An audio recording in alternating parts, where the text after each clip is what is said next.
Hervé Le Borgne, vous sortez un livre aux éditions Les Oiseaux de Papier, Glenmore, Le Refus, Le Rêve, La Quête.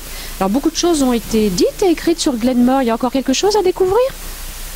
Oui, il y a beaucoup de choses à découvrir. Moi-même, j'ai été surpris. On avait fait un festival à Glenmore l'année dernière. Et puis, à partir de là, il y a des gens qui m'ont envoyé tout un tas de documents que je ne soupçonnais même pas. J'ai appris, par exemple, comment il avait obtenu sa licence de philosophie. C'est surprenant. Alors, le refus, le rêve, la quête. Est-ce que vous pouvez expliciter ces trois termes? Oui, le refus, c'est évidemment le refus de l'oppression par l'État français qui détruit notre civilisation, je dirais. C'est le refus de la misère aussi, il faut savoir qu'il est né dans un milieu très pauvre.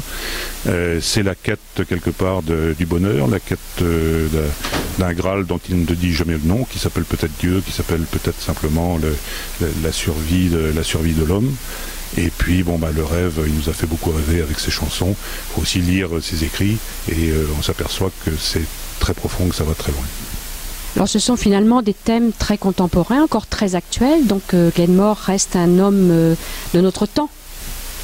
C'est d'autant plus contemporain, si vous voulez, que dans cette période de véritable crise maintenant, cette façon d'être toujours en quête de quelque chose de différent, de supérieur, qui ne soit pas superficiel, qui ne soit pas raccroché au pouvoir de l'argent, c'est véritablement très vivifiant. Merci.